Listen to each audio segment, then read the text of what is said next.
장외 주식 바로 알기로 이어갈게요. 매주 금요일마다 이 코너 여러분들 기다리고 계시죠? 오늘도 한국 장외 주식 연구소 소영조 소장 만나러 가겠습니다. 소장님 어서 오세요. 네, 반갑습니다. 네, 안녕하세요. 장외 주식이라는 게 참 어렵게 느껴졌는데 그래도 이 시간을 통해서 많이 공부하고 있습니다. 오늘은 감사합니다. 어떤 주제인가요?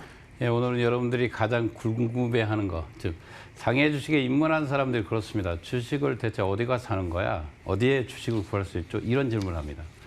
장외 주식은 말 그대로 비제도권 시장이 있다 보니까 일반 개인들이 접근하기가 좀 어렵습니다. 그래서 최초에 주식을 구입하는 방법이 가장 많은 질문이죠.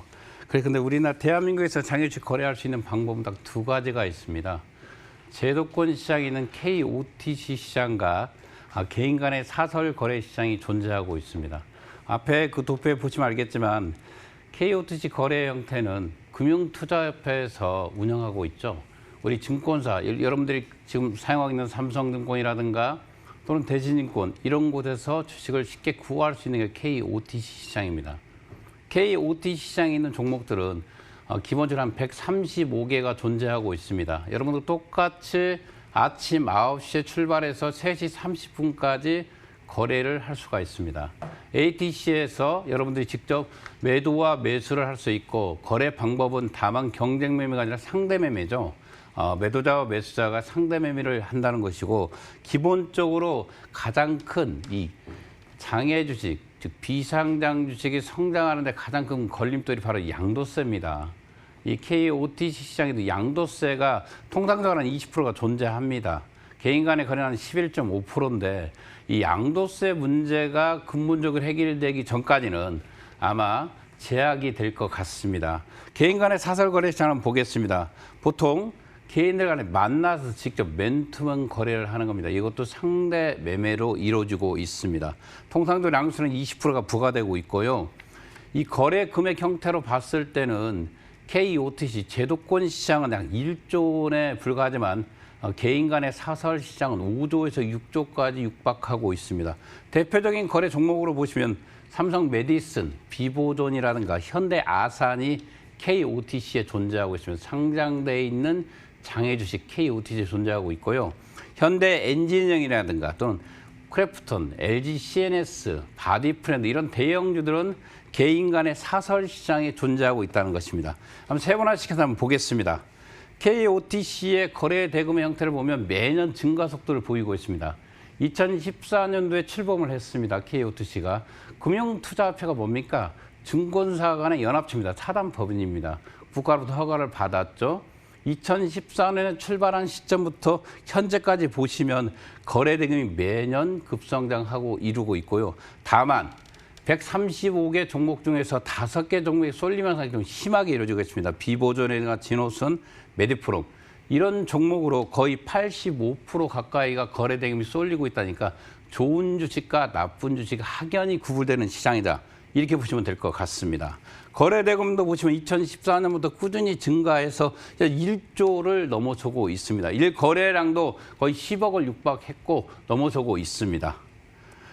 거래 방법은 앞서 보면 여러분 ATC 주문 방법처럼 똑같습니다. 여러분들 거래소 코스닥 주문한 것처럼 일단 주문지에 매도 매수를 설정해서 KOTC 주식은 쉽게 구할 수 있는 것입니다. 이게 바로 제도권 내에 있는 장외 시장이라는 것이죠. 사설 시장을 한번 보겠습니다. 사설 거래 시장 방법은 크게 개인 간에 만나서 이루어지는 거래다 보니까 어떤 사이트를 이용합니다. 우리가 그 옛날 아이템베이처럼 게임 아이템을 서로 거래하는 것처럼 비상장 주식, 즉 장외 주식의 거래 사이트가 있습니다.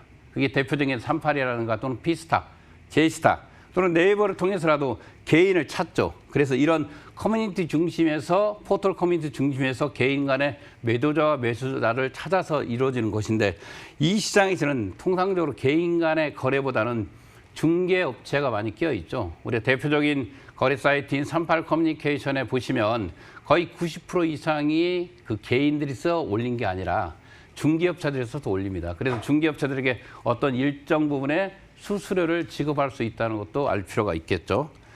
개인 간의 사설 거래 규모는 있잖아요. 상당히 큽니다. 앞서 말한 대로 KOTC 시장이 한 1조 정도 예상하고 있었잖아요.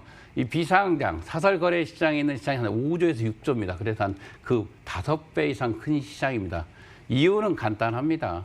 KOTC 시장에 있는 우량한 종목보다는 사설 개인 간의 거래 시장에 있는 종목이 더 많다는 거죠. 앞서 말한 대로 현대 엔지니어라든가 크래프톤이라든가 LG CNS라든가 여타 종목들이 상당히 더 많이 존재하고 있다는 거죠. 그래서 한 6조 원 정도로 추산하고 있습니다. 정확한 건 아니지만 대략적으로 그 정도로 예산을 하고 있습니다. 그래서 기본적으로 KOTC와 개인 간의 사설거래 시장은 두 군데 다 장외 시장이지만 한쪽은 제도권 안에서 증권사 안에서 구입할 수 있는 방법이고요. 한쪽은 개인 간의 거래 방법이 있습니다. 통상적으로 통일증권의 형태는 모든 증권사 간의 거래가 가능합니다.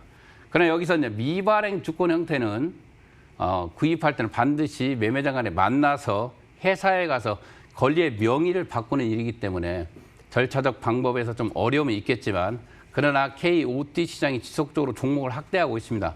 KOTC BB도 나왔죠. 그러면서 제도권을 계속 진입을 시도하고 있습니다. 장외 주식은 일반 개인들이 섣불리 들어오는 것보다는 공부만 조금만 하시면 쉽게 접근할 수가 있습니다. 오늘 KOTC와 비상장 주식 중에서 KOTC에 상장되어 있는 현대아산을 추천 종목으로 들고 왔습니다. 이 현대아산, 우리 현대LA가 일대 주주죠. 거의 70%가 넘게 주식을 보유하고 있는 주식입니다. 현대아산의 기본적인 정보는 1999년 2월에 대북사업 목적으로 설립된 회사입니다. 한번 기억해 볼까요? 기억을 더듬어 올라가 보겠습니다. 1998년도 정주영 회장님이 소떼를 몰고 올라가죠. 종 1,001마리를 몰고 올라갔습니다. 그래서 민간외교, 민간경제에 시통을 걸었고 그때 북한 측으로부터 금강산 사업권을 받아옵니다. 그래서 1999년도에 현대아산이 설립이 되죠. 현대아산이 설립된 이후에 2000년도에 들어서서 급격히 남북 간의 관계도 좋아지고 있습니다. 민간 외교의 성과였죠. 2000년에 들어서면서 현대아산 독점권이 개발됩니다. 현대아산 독점권은 단순하게 현대아산 독점권을 준 게 아니라 현대아산 측에 기본적으로 최고인민회의를 열어서 국정기구, 북한의 국정기구죠. 최고인민을 열어서 거기서 승인을 득한 겁니다. 현대아산이 이렇게 출범을 하게 됩니다. 현대아산이 기본적으로 갖고 있는 지분 구조를 한번 보겠습니다. 현대 엘리베이터가 갖고 있는 지분이 한 73.9% 갖고 있습니다. 얼마 전에 증자까지 했죠. 현대건설, 그다음에 현정은 정지, 정영선 순으로 이어지고 있습니다. 2000년 5억 달러입니다. 5억 달러면 지금 돈은 그 당시에 한 5천억이 넘어가는 돈입니다. 그 당시에 출자하시던 아버님이 정정 회장님이 살아 있을 때이기 때문에 온 가족들이 참여했죠. 현대자동차, 현대중공업, 현대백화점 모든 현대가 사람들이 이 증자에 참여했습니다. 그 후로는 정정 회장님이 돌아가신 이후로는 현정은 현대 정명원 회장님 부인인 현정은 씨가 이끌면서 증자는 현대 엘리베이터만 참여하고 있습니다. 그래서 최대 주주로 등극했고요. 주주 형태로 봤을 때 현대아산의 기본적인 주가 연봉으로 봤을 때는 문재인 정부의 출범 전에는 10,000원 선에서 움직여서 10,000원에서 13,000원대 움직였는데 출범 이후에 하노이 2차 회담 직전까지 65,000원까지 주식이 돌파했습니다. 그 후로 결렬되면서 주가가 밀렸죠. 자세히 한번 살펴보겠습니다. 문재인 정부 출범 이전에 7,000원에서 한 2만 원권의 박스권 흐름을 건조하게 이어왔습니다. 보시면 그다음에 1차 싱가포르 1차 북미 정상회담을 앞두고 급등하죠. 66,000원까지 급등을 합니다. 그 후에 2차 하노이 북미 회담까지는 기량에 84,000원까지 급등을 합니다. 그러나 회담이 결렬됐죠. 아무 성과없이 무너지면서 다시 이 주식은 12,000원까지 후퇴를 하였습니다. 얼마나 4.15 총선 이후 민주당 정부의 180석의 압승, 이 압승을 보면서 앞으로의 남북관계 하해무대가 좀 조성된 것 같습니다. 다시 주가는 2만 원대로 회복되어 있습니다. 그런 지금 이런 시점에 어떻게 보면 개인적으로 요즘 김정은 위원장의 생사여부를 묻습니다. 그걸 떠나서 현대아산의 기업 가치를 놓고 따져보려고 합니다. 기본적으로 현대아산의 기업 가치는 우리가 알고 있는 대북 관련주를 한번 살펴보겠습니다. 일신석재, 조비, 경농, 좋은 사람들, 아난티 이렇게 여러 종목들이 있는데 그들이 갖고 있는 사업권이 뭘 것 같습니까? 기본적으로 일신석재는 앞에 있는 파주에 땅이 좀 많이 있답니다. 이유가 경농, 농약을 만들고 있죠. 조비는 비료를 만들고 있습니다. 그러나 좋은 사람들 같은 경우는 개성공단에 공장이 있다는 이유로 주식이 올라가고 있습니다. 그런데 현대 아산이 갖고 있는 독보적 사업권 한번 살펴보겠습니다. 그들과 비교 한번 해보십시오. 1차적으로 전력가, 통신, 철도, 총선 비행장, 임진강댐, 금강산 수자원, 명성진 관광 총 7가지로 나눠져 있습니다. 이게 독점권이 30년간 유지됩니다. 2011년도에 북한 측으로부터 일방적인 해지 통지를 받았습니다. 그러나 국가 간의 약속입니다. 앞서 말한 대로 현대아산 독점권은 2010년도 최고인민회의 의결을 거친 사업권입니다.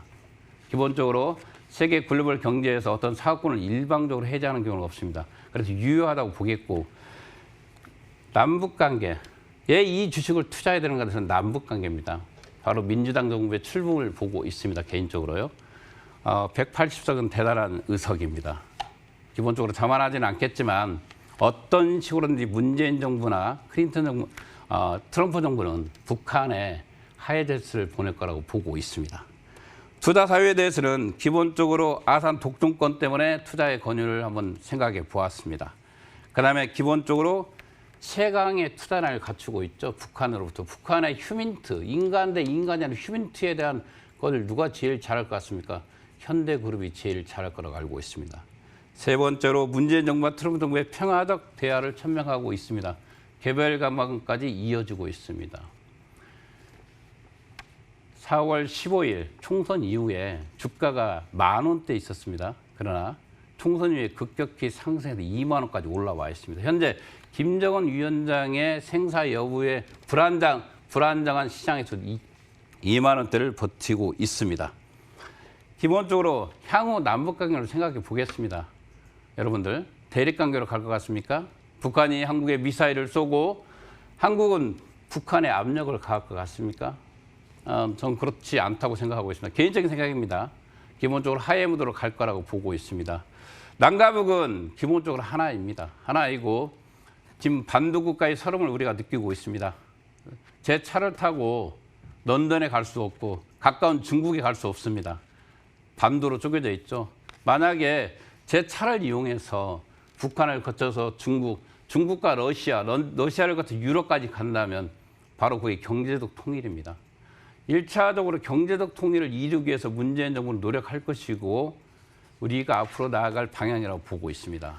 그때 가장 큰 수혜주로서 저는 개인적으로 현대 아산을 보고 있습니다.